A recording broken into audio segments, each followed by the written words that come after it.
Sud Radio dans tous ses états. Le face-à-face. Olympique, on va désormais parler des Jeux Olympiques de Paris 2024 qui arrivent à grands pas avec une personne que vous connaissez bien, un des rares journalistes d'investigation dans le milieu du sport. Romain Molina est avec nous. Bonjour Romain. Mais merci pour l'invitation. Avec plaisir. Alors avant de parler de votre dernier livre, le livre noir des Jeux Olympiques, publié chez Exuvie, il est sorti lundi. On va rappeler, c'est pas votre coup d'essai, certains de vos ouvrages, l'industrie du football, FIFA, criminalité et politique, The Beautiful Game, foot, guerre et politique, qui mène les guerres des bonnes affaires. Alors on va d'entrer dans le vif du sujet, Romain. Pourquoi vous êtes-vous spécialisé dans les enquêtes sportives ? Parce que tout simplement, ça fait 13 ans maintenant que je reprends ces couloirs-là et quand on cherche à comprendre, on se dit mais c'est pas possible. Enfin, ce qu'on voit, c'est énormément de relations publiques, de cabinets de communication et c'est très loin d'être la vérité. On se rend compte en fait qu'il y a plein d'affaires criminelles potentiellement dans le monde entier sur le sport. Et moi, mon but un peu, c'est de les relier, de montrer que ce ne sont pas simplement des événements isolés.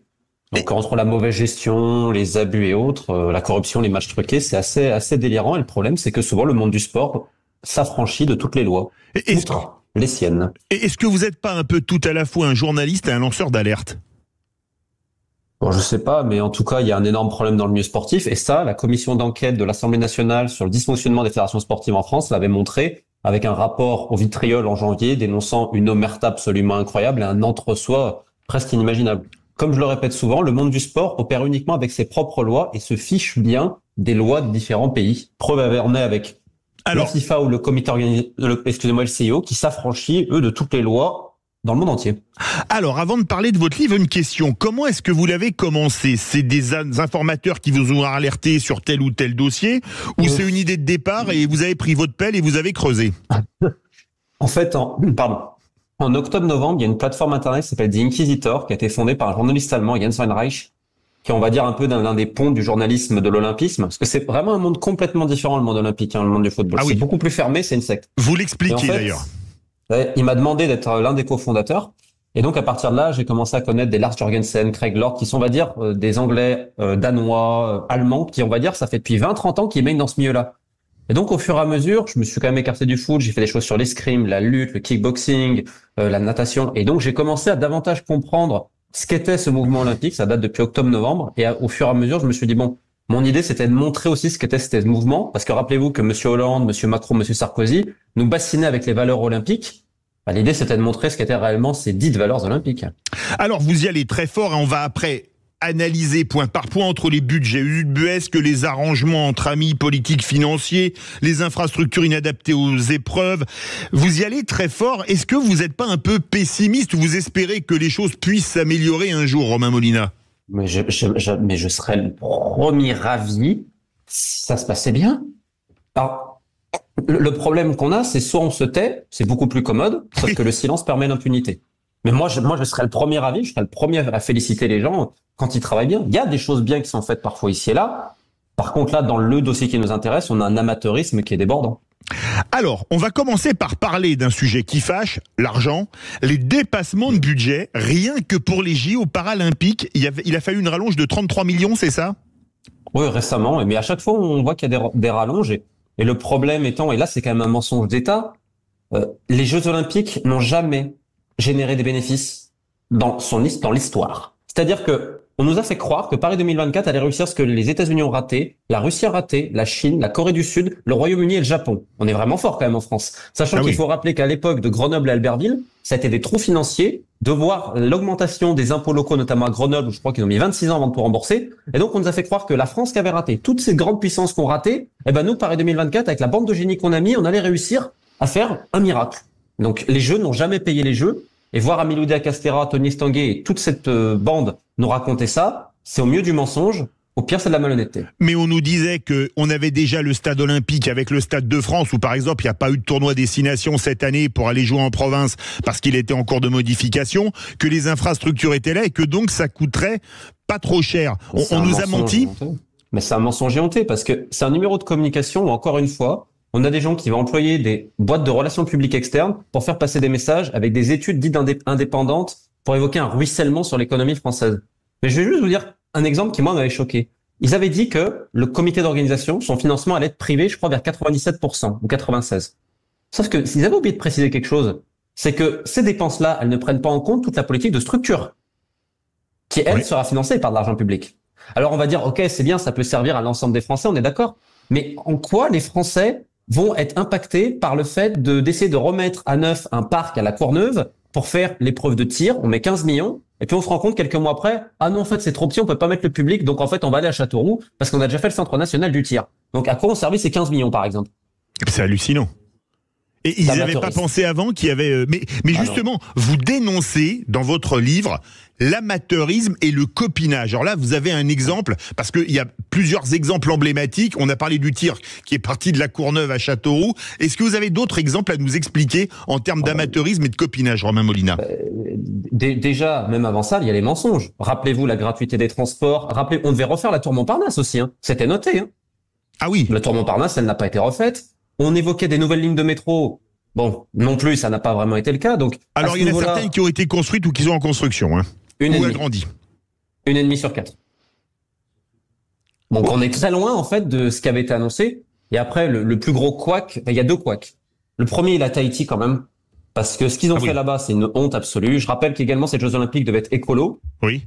Et on a cassé de la barrière de corail à 12 ou 14 endroits pour essayer de mettre une grande tourelle en aluminium avec des WC modernes et la climatisation pour les juges du CIO. Donc, pour ça, ils ont pété à 12 ou 14 endroits la barrière de corail. C'est quand même un désastre écologique qui avait été documenté par des ONG locales qui avaient pris des vidéos. Et donc après, ils avaient dû changer un peu leur plan. Mais le mal était fait. Il est irréparable. Donc, comment on peut nous parler de jeux écologiques quand on a fait ça? Et le deuxième point le plus scandaleux en termes de copinage, c'est ce que les budgets ont été volontairement sous-estimés. Il n'y a pas que la France qui fait ça. Et notamment pour le centre aquatique en Seine-Saint-Denis, qui, je rappelle, devait accueillir toutes les épreuves, donc natation libre, plongeon, natation synchronisée, water polo, dans une grande salle d'à peu près 15 000 personnes. Sauf que le budget a été tellement sous-estimé qu'on s'est rendu compte qu'en fait, il y a une augmentation, je crois, c'est 90 millions à peu près de surplus, et que la salle, finalement, elle fait pas 15 000 places, elle n'en fait que 5 000. Tant et si bien que la Fédération internationale de natation, elle fait comprendre que elle, pour ses épreuves phares, il faut au moins 15 000 personnes. Donc ça fait que les épreuves phares de natation ne se dérouleront pas dans ce centre, qui était prévu pour, mais à la Défense. Mais comment peut-on atteindre un tel niveau d'amateurisme? Parce que 15 000 places à 5 000 places, on divise par 3 et un écart de 90 millions d'euros. Excusez-moi, j'ai travaillé avec des chantiers pendant 20 ans de ma vie. Je connais un petit peu avant de faire ce métier. Donc je connais. Je me demande comment on peut avoir un excédent de budget à ce niveau. C'est même plus de l'amateurisme, c'est de l'incompétence totale. Et le plus grave, c'est Amélie Oudéa-Castéra qui avait répondu à Complément d'enquête. Lorsque Complément d'enquête s'était indigné des salaires mirobolants de certaines personnes du comité d'organisation, elle avait dit la compétence, ça se paie. Alors j'aimerais savoir ce qu'elle a payé, Madame Oudéa-Castéra. Est-ce que nous, autres Français, avons payé comme compétence quand on voit ça? Et un autre désastre absolu, et là sur le copinage, c'est les appels d'offres pour les sous-licences. C'est-à-dire qu'au niveau marketing, le comité d'organisation vend des licences, par exemple au slip français, au coq sportif, afin d'établir les listes et tous les produits dérivés. Je conseille à tous les gens qui nous écoutent d'aller sur le site internet de la boutique. Ils vont découvrir des slips verts à 42 €, des chaussons à 87 €, des chaussettes, 2 paires de chaussettes à 54 €. Enfin, c'est absolument délirant, c'est un désastre, avec des produits en plus parfois qui sont immondes. Oui. Et ça a été validé par plusieurs commissions. Et je sais qu'il y a un énorme retard actuellement dans le budget vis-à-vis des rentrées d'argent pour le marketing. Donc je vous pose une question. D'après vous, qui va devoir payer cet écart ? Mais le centre aquatique qui finalement ne va pas servir pour les JO, si on vous croit bien. Il va servir pour le water polo, oui, c'est ça. Pour la natation synchronisée, le water polo, mais on va dire et le plongeon, excusez-moi, et ce qui est phare, donc c'est-à-dire c'est les épreuves de natation libre, et ça va à la Défense. Mais quelles sont les explications de cette erreur ? Parce qu'il faut bien s'expliquer quand même. L'inflation, ça a augmenté. En fait, l'inflation, elle a toujours bon dos, j'ai remarqué. Le Covid et l'inflation, c'est incroyable à quel point ils ont bon dos quand même. Dès qu'il y a un problème, c'est le Covid ou l'inflation. Non, c'est l'incompétence. C'est qu'on a sous-estimé le budget. Et je vais vous dire quelque chose. Cette idée de sous-estimer le budget, on est actuellement dans la même idée pour les Jeux Olympiques de 2030 qu'on veut accueillir, où le budget est complètement sous-estimé et crée un autre souci. Eh bien, écoutez, on va en parler. Vous voulez réagir à cette enquête passionnante de Romain Molina dans le livre noir des Jeux Olympiques. C'est publié chez Exuvie. Manu attend vos appels au 0826 300 300. On se retrouve tout de suite. Sud Radio dans tous ses états. Philippe David. Sud Radio dans tous ses états. Philippe David. Et on a le bonheur de recevoir Romain Molina pour son excellent livre qui est sorti il y a 3 jours, le livre noir des Jeux Olympiques publié chez Exuvie. Vous voulez poser vos questions à Romain Molina? Manu attend vos appels au 0826 300 300. On parlait, Romain Molina, juste avant la pub, des gaspillages et des gabegies. Il y en a une, c'est les 1,4 milliard dépensés pour rendre la Seine baignable. Est-ce que c'est un caprice pour que certaines hautes personnalités puissent se montrer en maillot de bain en se baignant dans la Seine? Et expliquez-nous comment on en est arrivé à 1,4 milliard. Déjà, c'est énorme. Ça a été une volonté, en effet, présidentielle, malgré les alertes de plusieurs personnes. Et puis, le véritable problème qu'on a, c'est que ce n'est pas opérationnel du tout. Alors, on disait non, mais il fallait attendre le barrage d'Austerlitz, je ne dis pas de bêtises. Sauf qu'il y avait une ONG qui avait fait des prélèvements il y a quelques mois. Déjà, ce n'était pas baignable. Moi, ce qui m'a le plus choqué dans cette histoire, déjà, outre la somme qui est absolument colossale, c'est l'utilité, parce qu'en France, on a quand même des parcours, notamment de triathlon, principalement dans la région de Nice, mais ailleurs. Je veux dire, on a des coins dans notre hexagone pour accueillir ce genre d'épreuves. Et puis on fait des épreuves à Marseille, on pouvait en faire à Nice. Voilà, je veux dire, il y a des coins en France pour le faire absolument sans souci. Sauf qu'il y avait cette volonté. Alors rappelez-vous, après, il y a eu tout ce numéro de communication, on va se baigner, etc. Moi, je vais vous dire quelque chose qui m'avait particulièrement choqué quand j'écrivais le livre, c'était que vers avril-mai, ils se sont dit, bon, au pire, les Anglais, l'année dernière, il y a eu le championnat du monde de triathlon 2023, 56 ou 57 athlètes ont terminé intoxiqués à l'hôpital. Donc, en gros, ils se sont dit, on a une excuse au cas où s'il y a un problème. Et l'idée, c'était de faire une étude dite indépendante, vous savez, les études que vous commandez vous-même et que vous payez vous-même, mais qui sont forcément indépendantes, afin de dire, non, mais c'est bon un petit peu avant. Voilà. Et puis surtout, ce qui est très intéressant, c'est que le Comité international olympique a gueulé ces derniers mois et a dit, non, mais vous devez avoir un plan B. Et donc, maintenant, il y a un plan B, parce que rappelez-vous, il y a quelques mois, on disait qu'il n'y avait pas de plan B. Et là, maintenant, il y a un plan B. Mais c'est un désastre absolu. Et encore une fois, là, ça vient d'une volonté politique. Donc, encore une fois, à quoi servit ce milliard, 1,4 milliard? On se rend peut-être pas compte de ce qu'on peut faire avec 1,4 milliard en France. Je crois qu'il suffisait d'1,1 milliard ou 1,2 milliard pour équiper la France d'une unité de soins palliatifs en quantité suffisante. Donc, peut-être une autre utilité, quoi, non? Encore une fois, toute la politique de structure pour ces Jeux Olympiques, est-ce qu'elle a servi les Français ou elle a servi simplement quelques grosses sociétés françaises qui ont récupéré les contrats et l'image de certains politiciens désireux d'être sur toutes les photos? Alors, dans votre livre, vous parlez du CIO. C'est une secte ou c'est une mafia? Je vous cite, ou les deux. C'est une bonne question parce que en fait, j'ai interrogé en fait tous les gens qui suivent ce mouvement depuis 20-30 ans et c'est unanime en expliquant que c'est une secte, que c'est différent par exemple de la FIFA. Parce que la FIFA a un minimum démocratique. Vous êtes un pays, vous avez un vote. Oui. Là, ce n'est pas ça. Là, il y a 105 membres actifs, parfois plusieurs du même pays, qui se cooptent les uns les autres.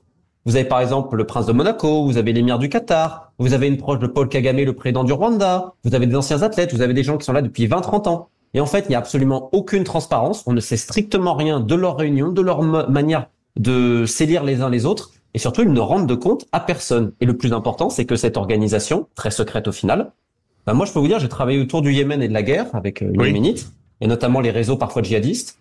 Alors, je mets des guillemets à facile, mais ça a été presque plus facile pour nous de comprendre ce qui se passait et de retrouver des gens liés à ces filières-là que de savoir ce qui se passe à Lausanne au CIO. Pour vous donner un indice d'à quel point c'est un milieu complètement fermé et opaque. Mais comment est-ce qu'on se coopte au CIO? Eh bien, personne ne sait. Ah oui, mais même vous qui êtes... Si les gens le savent, les initiés le savent, mais ne le disent pas. Donc on a plusieurs Français, on a notamment Guy Dru. Absolument. Guy Dru qui, je rappelle, avait été condamné par la justice française avant d'être gracié par Jacques Chirac.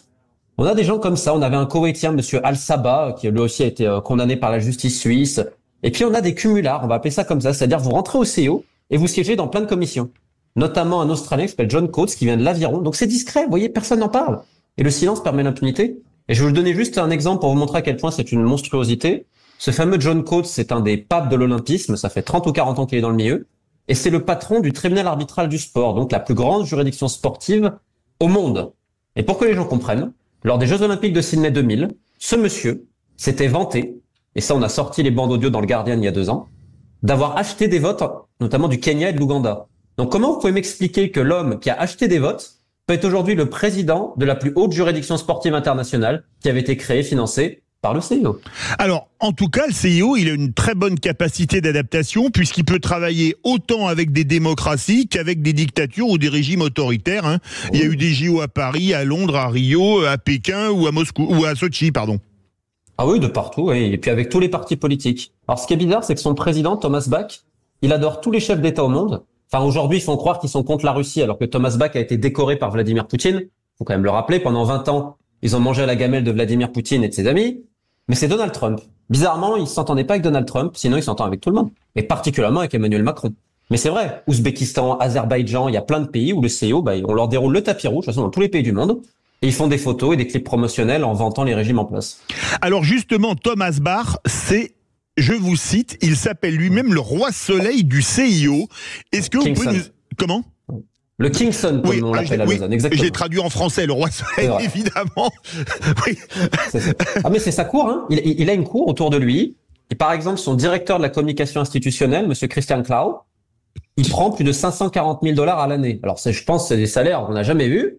Et en fait, il a une cour autour de lui avec un culte de la personnalité. C'est très simple, les gens ils peuvent aller sur le site du CIO et puis ils vont se rendre compte qu'en fait, on met Thomas Bach en scène. C'est-à-dire, il y a des petits-enfants en Ouzbékistan, il va distribuer un maillot CIO. Enfin, vous voyez les photos comme ça, ces clips-là. Et puis, tous les chefs d'État lui donnent du président.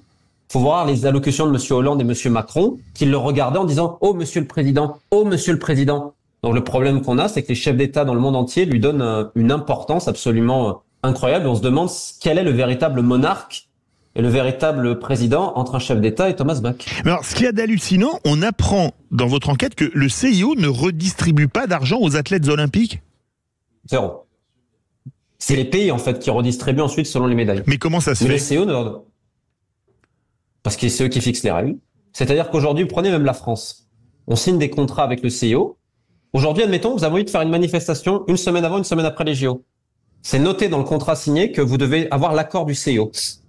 Il y a une interdiction de manifester, de réunion culturelle sinon. Quel État signe ça ? Eh ben, tous les États signent ça. C'est-à-dire que le CIO dicte ses lois, ne redistribue rien, c'est-à-dire autorise uniquement ses propres sponsors, gère toute la diffusion. En fait, le CIO est toujours gagnant à la fin et ne redistribue rien aux athlètes. Et le pire, c'est qu'ils ont fait signer aux athlètes que s'ils tombent malades, blessures, etc., eux, ils s'en déchargent de tout. C'est au risque des athlètes. Mais c'est exceptionnel. Mais c'est quand même vous, parce qu'en plus, dans les contrats qui ont été signés par la France avec le CIO, le droit du travail est passé, si on en croit votre livre, par pertes et profits ? Ah oui. Le repos dominical, vous pouvez oublier. Les heures supplémentaires, les 35 heures, vous oubliez aussi. Il y a plein de lois comme ça que le CIO a voulu. Et quelque part aussi, l'État s'en sert pour faire passer des fois certaines choses. Mais là, en termes de droit du travail, on a cassé beaucoup de choses pour le CIO. Et je rappelle également que toutes les données personnelles des utilisateurs liées aux Jeux Olympiques peuvent être transmises et seront transmises au CIO, qui peut même les faire utiliser par des tiers appartenant au CIO. C'est noté dans le contrat signé de ville haute. Mais le CIO n'a pas que des défauts, il a quand même des qualités. Il permet d'organiser les JO quand même. Je pense que les JO c'est magnifique, mais que ça devrait être organisé autrement, parce que ça crée des déficits pas possibles. Rappelez-vous, Athènes en 2004, ça a contribué à alourdir la faillite de la Grèce, oui. Donc, je veux dire, ce sont des gens. Puis, quand on voit les cas de dopage et même d'expérimentation humaine pour lesquels le CIO n'a jamais levé le petit doigt, on peut se poser une question si ce qui les importe, c'est le show. En effet, de plus en plus de spectacles pour les télés, pour les annonceurs, etc., au détriment des fois de la vie de beaucoup de gens. Le CIO à la base, c'est une très bonne idée, mais comme il est factuellement... Vous parlez des cobayes de l'olympisme, ça date de quand? De l'ex-RDA, où on se rappelle notamment les coureuses de l'ex-RDA, le record du 400 mètres de Marita Kor qui est intouchable depuis 40 ans, des athlètes soviétiques, évidemment, c'était le même acabit. C'est quoi les cobayes de l'olympisme dont vous parlez dans votre livre? En fait, c'était l'idée de montrer aux gens que quand la France et tous les autres États se plient aux valeurs olympiques du CIO, qui se rappellent bien qu'il y a eu des expérimentations, notamment en RDA, mais également en Allemagne de l'Ouest, où ces jeunes filles et ces jeunes hommes étaient bourrés de stéroïdes depuis leur plus jeune âge, en disant que c'était des vitamines. D'ailleurs, quand on visite le musée de la RDA à Berlin, il y a même le produit dopant miracle qui était le turinabol oral du laboratoire Jena Pharm de mémoire, parce que j'ai eu la chance de le visiter.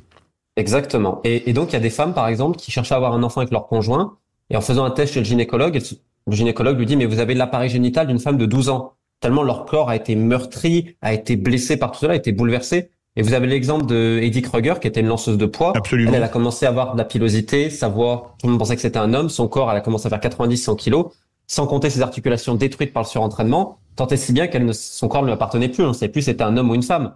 Elle a changé de sexe d'ailleurs plus tard, une dizaine d'années plus tard. Et en fait, ce que moi je mets en avant, c'est que Thomas Bach, le président du CIO, avant était président du comité olympique allemand, et a décidé que les 5 entraîneurs qui ont avoué avoir participé à ce dopage d'État, il n'y avait pas de problème pour qu'ils continuent à exercer.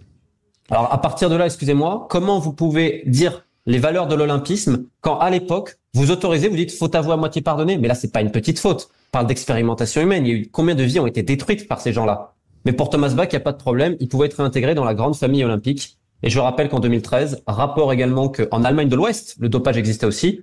Et lui, c'est un ancien athlète d'Allemagne de l'Ouest, à l'escrime. Et sa réponse a été de dire, ah, mais je sais pas, l'escrime n'était pas touché. Donc c'est un heureux hasard. Évidemment, tous les sports étaient touchés, sauf l'escrime de Thomas Bach. J'ai ouï dire que dans les années 70, si les Allemands étaient aussi de l'Ouest, étaient aussi performants au football, c'est parce qu'ils tournaient pas qu'à l'eau claire, a priori. Je pense qu'il y a beaucoup de pays qui ne tournaient pas qu'à l'eau claire et qui continuent de ne pas que tourner qu'à l'eau claire. C'est pour pas être uniquement contre l'ex-RDA. Romain Molina, le livre noir des Jeux Olympiques publié chez Exuvie. Vous avez des questions à lui poser. Vous connaissez le numéro, le seul et unique, le 0826 300 300. On se retrouve dans quelques instants. Sud Radio dans tous ses états. Philippe David. Sud Radio dans tous ses états. Philippe David. Avec ce livre d'actualité, le livre noir des Jeux Olympiques, publié chez Exuvie, un livre de Romain Molina, journaliste d'investigation qu'on a le plaisir d'avoir avec nous. Romain Molina, on va revenir sur Paris 2024 et l'attribution, mais on va déjà se parler d'un mauvais souvenir. Ça s'appelle Nuit blanche à Singapour, dans votre livre. C'est comment les Jeux Olympiques Paris, ça devait être 2012, ça a été Londres. Comment a-t-on perdu à 4 voix, c'est-à-dire à 2 votes? Oui, en fait, c'est marrant parce que Paris 2024, tout a fait la candidature en se basant sur l'échec de 2012 qui a été très long à digérer pour beaucoup, notamment Monsieur Delanoë, le comité d'organisation. Et on a entendu plein de versions sur le fait que Jacques Chirac n'avait pas été assez séducteur en allant à Singapour parce que le vote s'était déroulé là-bas. Et il avait dit que les pays où on mangeait le plus mal, c'était les pays scandinaves, devant deux juges scandinaves qui l'ont peut-être pas très bien pris. Je crois que c'était au G7 avant au G20. Oui, ou avant, oui, c'est ça, juste avant. En fait, tout était corrélé. Et en fait, on a entendu plein de versions. Ce qui est sûr, c'est que pour le directeur international de la campagne de Paris 2012, il écrit un rapport quelques semaines après et il cite les quatre traites, comme il les appelle. Il y a notamment un Libanais et un Guinéen de mémoire qui, en fait, auraient changé leur vote. Ce qui est certain, c'est que les Anglais ont fait une excellente fin de campagne en étant très, très agressifs. On est en 2005 à l'époque, je crois. Oui. Et donc, ils font une stratégie de lobbying également sur Internet, également médiatique. Et ce qu'on a tendance à oublier, c'est qu'il y avait un match à 3. Madrid était juste derrière. Madrid n'est pas passé loin non plus. Et donc, il y avait cette opposition, en fait, entre Madrid et Londres et Paris aussi. Paris a très mal fini sa campagne avec un film promotionnel désastreux de Luc Besson qui a coûté 6 millions d'euros, d'ailleurs, je crois, qui reprenait tous les clichés de la France, la baguette, la tour Eiffel. Enfin, c'était absolument pas dynamique. Avec les Anglais, ils vont faire un numéro de charme sur la fin, avec Tony Blair directement impliqué, qui va venir sur place, etc., et qui va parler à beaucoup de gens. Alors, Dieu sait ce qui s'est passé dans certaines chambres d'hôtel, mais ce qui est marrant, c'est que immédiatement après la défaite, la France va fustiger les Anglais et ses méthodes plus que limites. Et puis en 2024, qu'est-ce qu'on va faire? Les gens qui ont fait la campagne de l'Angleterre, on va les prendre pour faire Paris 2024. Alors ça, c'est dingue, c'est cocasse, parce qu'on apprend dans votre livre que ce sont ceux qui ont fait perdre Paris en 2012 qui vont faire gagner Paris 12 ans plus tard. Racontez-nous. En fait, Monsieur Lapasset, paix à son âme, qui était l'ancien président de la Fédération de rugby française et mondiale, c'était plus ou moins le Français le plus influent dans les instances sportives. C'est lui qui a permis au rugby à 7 de devenir une discipline olympique. Alors, voilà, qu'on aime ou pas, c'est un monstre politique. Lapasset. Et surtout, c'est quelqu'un qui était bilingue et qui connaissait très bien Mike Lee. Mike Lee, c'était Monsieur Salcou, selon Bertrand Delanoë, qui était le lobbyiste en chef des Anglais. Et en fait, c'est Lapasset qui va dessiner la candidature de Paris 2024 en donnant ce côté international. C'est-à-dire que le slogan, si vous vous rappelez bien, avait été aussi mis en anglais, ce qui avait choqué beaucoup de gens à l'Académie. Et c'est Mike Lee, en fait, il va le convaincre de venir. Alors au début, ça a été quand même assez compliqué. Et on a fait venir plein de consultants externes également, avec une toute nouvelle stratégie. Et d'ailleurs, c'est assez marrant, puisque lors de l'élection de Donald Trump, on était encore dans un match entre Los Angeles et Paris. Et là, la France va faire des campagnes de relations publiques et d'influence pour essayer de déstabiliser la candidature de Los Angeles en insistant sur tout ce que dit Trump, notamment sur sa politique migratoire, etc. et tout, et en montant en épingle cela. Donc en fait, ce qu'on a décrié des Anglais une dizaine d'années auparavant, Paris 2024 a fait exactement pareil après. Mais en fait, si on regarde bien, c'est amusant parce que Los Angeles aussi a gagné, parce que ça s'est joué finalement, c'est une victoire à la Pyrrhus, que Paris a gagné tout seul et Los Angeles a gagné tout seul. On a dit 24 Paris, 28 Los Angeles.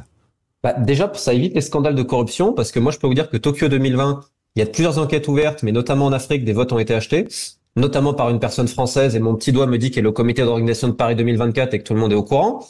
Donc en fait, le CO, ils se sont dit, on a plus de très grandes villes qui sont capables d'organiser des tels événements financiers. Donc on peut pas se permettre de perdre une des deux candidatures, Paris ou Los Angeles. Donc c'était cette idée d'avoir 2024 pour Paris, 2028 pour Los Angeles. Et maintenant, vous remarquez que souvent le CEO va faire des discussions presque uniques avec un candidat. C'est ce qu'on est en train de voir pour 2030 Oui. avec les Jeux Olympiques d'hiver. On veut donner ça aux Alpes françaises. Mais Monsieur Attal n'a toujours pas signé la lettre de garantie financière. Donc ça pose un certain problème. Donc voilà, c'était l'idée du CEO. En fait, ils ne voulaient ni perdre l'un ni perdre l'autre parce qu'ils ont trouvé des garanties financières et des villes suffisamment exposées pour que les Jeux soient le show désiré par Thomas Bach. Mais comment expliquer qu'une ville comme Los Angeles, alors la France, ça fait un siècle qu'on n'a pas eu les JO d'été, ça fait quand même un bail, alors alors je parle même pas d'Atlanta, etc., une ville comme Los Angeles les a déjà organisées 3 fois. Et la dernière, c'est pas très vieux, c'était 1984, hein. C'était il y a 40 ans. Exactement. Avec Coca-Cola et McDonald's qui en avaient bien profité en tant qu'annonceurs publicitaires.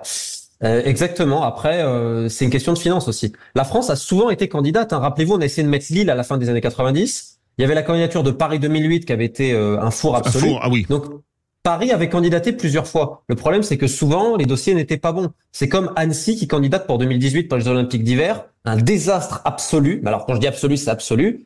Qui est terminé, je crois, par le frère de Becbédé, qui était au MEDEF, parce que Edgar Gros-Piron avait démissionné. Enfin, ça avait été une catastrophe sous la présidence de Nicolas Sarkozy. La vérité, c'est que souvent, on fait des dossiers un peu brinque-ballant quand même. Tandis que le dossier 2024, alors encore une fois, ça pose problème, c'était un dossier qui était mensonger, parce qu'on remarque entre le dossier de base et ce qu'il y a eu, on a fait un mensonge. Néanmoins, la campagne, notamment en termes de lobbying et tout le reste, elle était très très bien faite. Ça réagit au 0826 300 300, direction les Yvelines. Bonjour Karine. Bonjour à tous. Bonjour. Bonjour à tous. C'est Karim, pardon. J'avais noté, oui, j'avais noté Karine. Alors Karim, toutes mes excuses. Il y a aucun mal. Je me disais, Karine a une voix un peu masculine. C'est pour une ça. voix un peu bizarre. C'était avant l'opération. On vous écoute. C'est gentil. Donc Romain nous indique dans son livre que des dépenses inconséquentes ont été effectuées. Moi, je suis dans l'entreprise, j'ai une petite entreprise privée, et lorsqu'on fait des bêtises, on est sanctionné. Et je voulais donc apporter ma touche sur le principe de responsabilité. Est-ce qu'il est possible de savoir, ma question est simple, est-ce qu'il est possible de savoir quelles sont les personnes qui ont imposé leur signature sur ces contrats et ces dépenses inconséquentes? Eh bien, écoutez, Karim, restez avec nous. Karim des Yvelines, on va faire réagir Romain Molina. Vous avez entendu la question. Ouais. Qui a signé et est-ce qu'on est dans l'olympisme comme dans la politique, responsable mais pas coupable? Mais la question, elle est excellente parce qu'à un moment donné, il y a des gens qui vont devoir payer pour ça. Et si vous vous rappelez bien, Amélie Oudéa-Castéra avait houspillé Pierre Moscovici quand ce dernier à la Cour des comptes avait déjà annoncé qu'elle allait avoir un déficit. Elle avait dit non, mais les jeux paient les jeux le lendemain. Ivre de rage. La question, en effet, c'est qui signe et pourquoi? On pourrait revenir sur les appels d'offres, comme je vous le dis. Il faudrait voir l'influence de Monsieur Taubois, qui vient du badminton, au comité d'organisation, qui a eu une influence absolument colossale sur beaucoup de choses. Voir la responsabilité de Tony Estanguet, mais bon, il était visiblement trop occupé à gérer des affaires privées. Et puis également du ministère. Parce qu'à un moment donné, il faut quand même regarder. L'État, est-ce qu'ils ont regardé? Je veux dire, on ne peut pas valider décemment, comme vous avez dit tout à l'heure, moi je ne suis pas dans le BTP, mais un écart de 90 millions pour quelque chose qui est 3 fois moins grand, pas possible. Donc soit à l'arrivée, soit au départ, il y a un problème. La question, en effet, qui a signé? Ça, honnêtement, les contrats ne sont malheureusement pas disponibles. Donc, je ne sais pas qui a signé sur le papier. Je ne sais pas si c'est le président du comité d'organisation. C'est une vraie question. Par contre, il y a une responsabilité énorme parce qu'on a dépensé de l'argent à tort et à travers. Et vous verrez que ces gens-là ne seront jamais traduits en justice, qu'il n'y aura absolument aucun problème et qu'on va dire que tout va bien. Karim, vous voulez réagir? Oui, bah écoutez, ça correspond à ce que je pensais. C'est-à-dire que c'est notre argent, finalement, qui est utilisé par ces personnes-là, et il n'y a aucune responsabilité à la fin. Nous, dans les petites entreprises, lorsqu'on fait des bêtises, la banque nous appelle dès qu'on dépasse 2000 ou 3000 euros de découvert, oui. Et là, on parle de 90 millions et personne n'appelle et ça n'inquiète personne. C'est un peu navrant, c'est un peu triste, mais on a l'espoir qu'un jour ou l'autre, des personnes seront mis, comment dirais-je, devant leurs responsabilités et pourront répondre de ça. Devant la justice, peut-être. On va faire réagir Romain Molina. Merci Karim. Oui, c'est un peu comme La Fontaine il y a quelques centaines d'années, selon que vous serez puissant ou misérable, etc., etc. Ça, c'est la version Sardou beaucoup plus récemment. Bah, la vraie question, c'est aussi quel est le rôle du ministère et d'Amélie Oudéa-Castéra, qui a été nommée présidente des audits de Paris 2024. Alors, il faudra m'expliquer pourquoi. Et on voit dans son ministère le nombre d'affaires qui sont mises sous le tapis. Je vais simplement poser une question à vos auditeurs. Est-ce que vous trouvez normal que la Fédération française d'escrime est sous inspection générale depuis 16 mois et que le rapport ne soit toujours pas sorti? Je ne savais pas qu'il fallait autant de temps pour inspecter une fédération d'escrime qui a une quinzaine de salariés. Hein. Ah oui. Parce qu'avant les JO, faut rien dire. Donc, comment, d'un côté, vous avez un ministère qui couvre un nombre d'affaires absolument incalculable et qui dopent d'argent public toutes ces fédérations dont on ne parle pas. L'ANS, l'Agence nationale du sport, en train de doper toutes ces fédérations, la lutte, l'escrime et que sais-je encore, qui ont des déficits absolument exécrables, où les athlètes sont méprisés et le ministère ne dit rien. Et c'est cette même personne qu'on a mis en charge des audits pour Paris 2024. C'est beau quand même le recyclage. Alors, merci Karim des Yvelines. On prend en direction le Grand Ouest, direction Nantes. Bonsoir, j'ai pas entendu le prénom, c'est Frédéric de Nantes. Bonjour Frédéric. Frédéric ? Allô ? Ah, on a un petit problème. Allô, Frédéric ? Ah, la ligne a sauté, on rappelle Frédéric. Vous parlez dans votre livre, Romain Molina, de ces athlètes. Alors, quand on pense à argent dans le sport, on pense au salaire de Mbappé, du Real Madrid, etc. De ces athlètes en France qui parfois n'arrivent même pas à se payer ou ont du mal à se payer une paire de pointes. Ah, mais c'est absolument incroyable parce que, comme je vous dis, l'ANS dote financièrement les fédérations. Et puis on a l'excuse de dire oui, mais l'ANS finance aussi des athlètes. Oui, on dit les potentiellement médaillables. Le problème, c'est qu'en fait, on fait un choix des fois assez trouble. Et après, à un moment donné, il faut quand même une redistribution aussi de certaines fédérations. Moi, ce qui m'a le plus choqué, c'est le canoë-kayak. Parce qu'aujourd'hui, si vous êtes en équipe de France jeune du canoë-kayak, ils demandent aux parents de participer financièrement pour une compétition. Mais attendez, mais l'argent, il va où? Où va l'argent? Parce que je crois que les dirigeants, eux, ils reversent pas quand ils partent en première classe et en hôtel 4 ou 5 étoiles. Là, on a la fédération de lutte qui est déjà sous plan de sauvegarde, qui a un déficit absolument abyssal, qui récupère 2,5 millions, je répète, 2,5 millions d'euros de subventions par an pour cette année olympique. Et alors qu'on a des plaintes au procureur de la République pour faux, usage de faux et emploi fictif. Ça ne pose aucun problème à notre ministère qui dope ces fédérations. Et les athlètes, c'est toujours la dernière roue du carrosse. En athlétisme, combien ont dû faire une cagnotte pour essayer de subvenir à leurs besoins? Je ne dis pas qu'on peut subvenir aux besoins de tout le monde. À un moment donné, il faut une discussion, il faut quelque chose. Excusez-moi, en athlétisme, à part les perchistes qui ont un équipement assez cher, parce que je pense que les poids, les javelots et les marteaux, c'est fourni, mais en athlétisme, une paire de pointes, ça coûte pas très cher, théoriquement. Et surtout qu'on est sponsorisé. Je veux dire, normalement, il pourrait avoir, je crois que c'est à peu près 150-200 euros minimum, et vous les changez peut-être 2 ou 3 fois dans l'année. C'est quand même aberrant que certains qui font partie du groupe France, je vous parle de gens qui font partie du groupe France. Oui. Je parle pas des gens... entre guillemets lambda. Je parle de l'élite quand même en France, parce que quand on est dans les 20-30 meilleurs en France, même dans les 10 meilleurs en France, on fait partie de l'élite. On est un sportif d'élite. Et ben ces gens-là, non, ils ont strictement rien. Voir le nombre de cagnottes qu'ils ont fait. Et le pire, c'était lors des derniers championnats d'Europe à Rome. La fédération d'athlétisme française s'était trompée. Les athlètes n'avaient pas été enregistrés à temps. Finalement, la fédération internationale les avait enregistrés en soulignant l'amateurisme de la fédération française. Des athlètes l'avaient critiqué. Et qu'est-ce qui s'est passé? Ces mêmes athlètes ont été traduits en conseil de discipline par la fédération d'athlétisme française, qui visiblement se prend pour une dictature qui ne dit pas son nom. Romain Molina, journaliste indépendant, auteur du livre noir des Jeux Olympiques publié chez Exuvie. Vous êtes avec nous jusqu'à 14h. On se retrouve dans quelques instants et on a retrouvé Frédéric de Nantes qu'on prendra directement à l'antenne. Sud Radio dans tous ses états. Philippe David. Sud Radio dans tous ses états. Philippe David. Et on a le plaisir de recevoir Romain Molina pour son livre, le livre noir des Jeux Olympiques publié chez Exuvie. Et on a retrouvé Frédéric de Nantes. Bonjour Frédéric. Bonjour à tous. Merci de me prendre. Avec plaisir. J'avais une question pour monsieur Molina. Est-ce que vous pensez qu'un jour, il sera possible que la haute autorité de lutte contre la corruption, le parquet financier... la Cour des comptes, etc., se saisiront de tous ces problèmes que vous avez soulevés dans votre enquête et que l'on pourra mettre à jour tout ce qui n'est pas clair dans toute cette affaire. Eh bien, question à Romain Molina qui va vous répondre immédiatement. J'espère parce qu'il y a plein d'affaires. En fait, il y a une double affaire. Il y a évidemment l'organisation des Jeux, tout ce qui se passe en termes financiers, et puis il y a l'autre point dont personne ne parle, c'est le fait qu'il y a une volonté étatique de fermer le couvercle sur toutes les affres du sport français, et donc notamment sur toutes ces fédérations qui ont des dérives. Je vais vous donner un exemple tout bête. On parlait de l'escrime, vous savez, c'est le premier pourvoyeur historique de médailles pour la France. Absolument. Son président, c'était Bruno Gare, qui est un ancien conseiller au sport de Laura Flessel, et qui est aujourd'hui retourné dans la politique à Rodez. Bon. Bruno Gare, il a démissionné en septembre 2023, et comme je vous ai dit, il y a un audit qui est lancé depuis 16 mois, dont on n'a toujours pas les résultats. Ce qui est quand même très, très bizarre, parce que la Fédération française de foot, on a mis 4 mois pour faire l'audit, mais passe encore.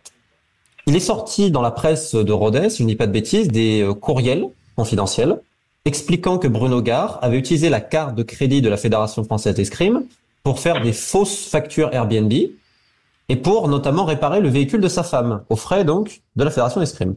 Et donc, c'était Bruno rend l'argent, à peu près 10 000 euros. Il a commencé à rendre à peu près 5 000 euros. Lui, l'intéressé, ne répond à rien. Mais la question que je vous pose, c'est normalement, on a quelque chose dans le Code civil qui s'appelle l'article 40, non? Et que dit l'article 40? Que pour non-dénonciation de crime ou de potentiel méfait vis-à-vis du procureur, c'est passible de 3 ans de prison et 30 000 euros d'amende, si je dis pas de bêtises. Alors, je pose la question, pourquoi personne à l'intérieur du ministère, l'inspection générale, lorsqu'on a ce genre de soucis, et même à l'intérieur de cette fédération d'escrime, pourquoi personne n'a déposé un dossier? Est-ce qu'on a le droit, donc, sincèrement, de ces fédérations dopées par l'argent public, qui utilisent cet argent non pas pour le sport, mais pour des réparations d'une voiture, pour des fausses factures Airbnb ou que sais-je encore, d'une hauteur de 10 000 euros? Est-ce que c'est tolérable? Et pourquoi ces gens-là ne sont pas traduits en justice? Après, on verra ce que la justice en dira, mais au minimum, faire la procédure jusqu'au bout. Bah non, on fait l'autruche. Donc, il y a à la fois les gros problèmes liés à Paris 2024 et il y a aussi tous ces problèmes liés au financement de ces fédérations qui sont dopées par l'argent public et qui ne rendent aucun compte à personne. Merci Frédéric. Vous avez une autre question à poser? Non, je me demandais si ces instances que j'ai citées, qui devraient se saisir de ça, ne réservaient pas leurs actions à certaines personnes ou à certains courants politiques. Merci beaucoup Frédéric de Nantes. Alors dans votre livre et dans votre vidéo de présentation du livre, Romain Molina, vous parlez des drones de surveillance, des restrictions de droits, d'interdiction de manifester. Vu ce qui se passe aujourd'hui, on peut craindre des manifestations puisque déjà certains syndicats disent qu'il faut faire la grève en vue des Jeux Olympiques. Est-ce que ça va être tenable ? Déjà, je ne sais pas comment un État peut accepter de signer qu'il y aura une interdiction de manifestation à moins que le CO vous donne l'autorisation écrite. Enfin, faut imaginer que le CO se met tellement au-dessus de l'État français que c'en est presque inimaginable et comique. Puis même, matériellement, vous allez faire comment si des gens manifestent? Vous allez tous les arrêter et les mettre en prison? Je veux dire, je sais même pas si légalement c'est tenable, mais la France a signé ça.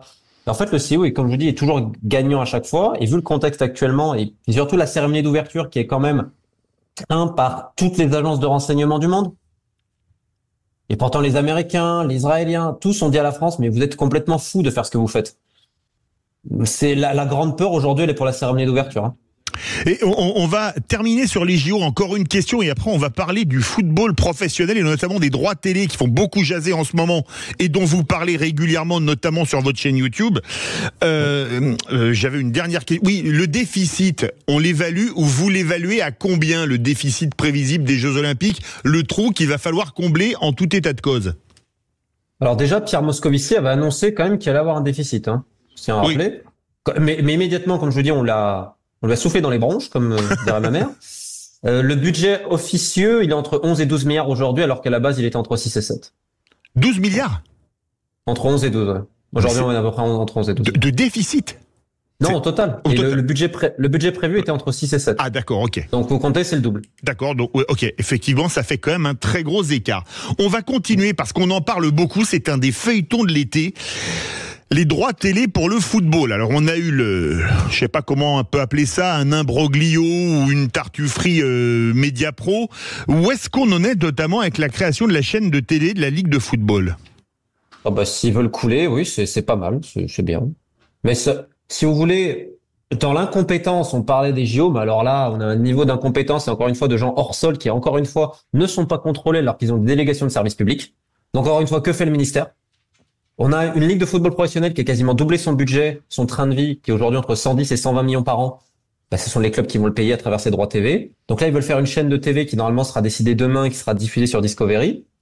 C'est-à-dire sans vraiment de minimum garantie, où les gens pensent qu'ils vont avoir 3,5 millions d'abonnés en 2 ans à 27,99 € par mois. Donc quand on est autant déconnecté de la réalité, vous voulez que je vous dise quoi? Ils font venir du mobilier particulier dans les nouveaux locaux de la Ligue de football qui a coûté 38 000 € le mètre carré.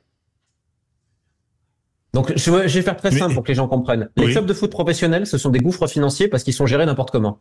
Ça fait des années que j'alerte. La Direction nationale de contrôle et de gestion, la DNCG, visiblement, elle fait de la chaise longue. Vous avez un club comme Montpellier. C'est magnifique, Montpellier. 52 millions de revenus, masse salariale de 51 millions. Mais d'où vous avez ça? D'où, quand vous générez 52 millions de revenus, votre masse salariale, c'est quasiment 98% de vos revenus. Donc, avant de vendre des joueurs, ils perdent à peu près 20 millions par an. C'était en comptant les aides, notamment d'un fonds d'investissement qui s'appelle CVC et les droits TV. Là, avec toutes les baisses qu'il va avoir, ces clubs, au lieu de perdre 20 millions par an, ils vont en perdre 40 sur un contrat de 5 ans. Donc chez moi, ça fait 200 millions. Donc ils vont couler, tous les clubs moyens intermédiaires. Donc, Oui, il va falloir vendre tous les joueurs. C'est fini. Les clubs étrangers savent très bien la situation des clubs français, donc c'est fini. Donc on peut le faire une année. On peut le faire une année. On peut pas le faire 2 ans, ni 3 ans, ni 4 ans. Donc ils se sont mis la corde autour du cou. Et pendant ce temps, la Ligue de football professionnel, elle continue de vivre sur un train de vie absolument royal. Mais personne ne dit rien. La fédération ne dit rien, et le ministère ne dit rien. Vous avez parlé des perspectives de la chaîne de la Ligue de football. Au maximum, c'était diffusé par Amazon Prime en grande partie ces derniers temps. 250 millions, exactement. Oui. Et combien d'abonnés avait Amazon Prime? Pas énormément, parce que c'était pas bénéfice. Donc, imaginez, c'était pas profitable pour eux. Donc là, on a les génies du marketing de la Ligue qui ont jamais fait de télé payante. Surtout aujourd'hui, à l'heure de l'IPTV du piratage, c'est quand même, les données sont différentes. Déjà, on demande aux Français qui aiment le sport, si vous voulez les Coupes d'Europe, faut vous abonner à Canal, si vous voulez autre chose, faut vous abonner là. Enfin bref. Faut s'abonner à BeIN, faut s'abonner à Canal, faut s'abonner à tout le monde en fait. Maintenant, pour voir du foot. Honnêtement, 27,99 €. Mais ils pensent qu'il va y avoir des millions de gens qui vont venir. Et quand vous avez autant de bêtises devant vous, des fois, je me pose des questions. Je me dis, mais comment on peut être aussi bête? Et est-ce qu'il y a un vrai risque qu'on commence la saison? C'est dans quelques semaines, ça va aller très vite. Ils doivent se décider demain. Oui, mais est-ce qu'il y a un risque qu'on n'ait pas de diffuseur? Mais ça aurait été souhaitable.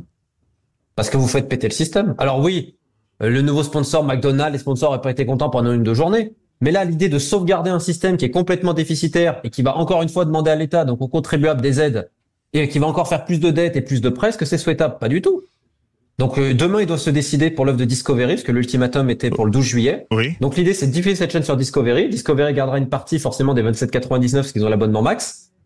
Qui va payer les coûts de production? Enfin, qui va payer le train de vie de la Ligue? Enfin, c'est du suicide professionnel. Là, mais sans les rentrer en 1 minute, est-ce qu'on risque vraiment une faillite du football français? Des clubs intermédiaires de Ligue. Des clubs intermédiaires de Ligue 1. Des 3/4. Parce qu'en fait, les gros, ils vont récupérer sur les droits internationaux sur d'autres choses. Les clubs moyens qui ne sont pas en Coupe d'Europe, les Montpellier, les Nantes, les Reims surtout, eux, je sais pas comment ils vont survivre parce qu'on rappelle que le contrat, là, on voit que cet été, multiplié par 5 années. Et vous imaginez, quand je vous dis le déficit, 35 millions x 5, 40 millions x 5, ce que ça fait. Ah oui, c'est absolument énorme. Merci beaucoup, Romain Molina, auteur du livre noir des Jeux Olympiques publié chez Exuvie, qu'on trouve dans toutes les bonnes librairies et sur toutes les bonnes plateformes de France et de Navarre. C'est bien ça? En théorie, oui, sur les plateformes, etc. Ils peuvent le commander à la Fnac, Amazon, de partout et en librairie, tout à fait. Et a priori, il marche très fort depuis lundi. Merci beaucoup à vous. On pouvait pas terminer l'émission sans saluer un des faiseurs de cette émission, Berkoff dans tous ses états, puisque c'est sa dernière aujourd'hui avec nous. Alors Esteban, ça fait quel effet? Il mérite des applaudissements. Bon. Le studio s'est rempli. Merci Philippe. Écoutez, très heureux d'avoir partagé cette dernière semaine avec vous. Plaisir réciproque quand j'avais le bonheur de remplacer André, même si j'adore les vraies voix évidemment. Hein. On a toujours travaillé ensemble avec énormément de bonheur. Évidemment, et bien, merci beaucoup André Berkoff, à toute l'équipe en régie. C'est un travail d'équipe avec Thibaut à la réalisation, Emmanuel au standard, Justine aux réseaux sociaux et toute l'équipe de Sud Radio. Donc merci à tous pour cette belle année et que du bonheur pour la suite. Eh bien écoutez, on vous souhaite de bonnes vacances, on vous souhaite le meilleur vent possible pour la suite et vraiment c'était un plaisir de bosser avec vous Esteban et merci beaucoup. Je dois le dire, vous êtes un grand professionnel et un très bon journaliste. Merci beaucoup à vous. Tout de suite, vous allez retrouver Brigitte Lahaie comme tout. Encore une salle d'applaudissements parce qu'il les vaut bien. Tout de suite, c'est pas sa dernière. Vous allez retrouver Brigitte Lahaie. On se retrouve nous demain de midi à 14h. J'allais dire de 17h à 20h. C'est le réflexe vraie voix. Allez, à demain midi pour Berkoff dans tous ses états. Sud Radio. Sud Radio. Parlons vrai. Parlons vrai. Sud Radio. Parlons vrai.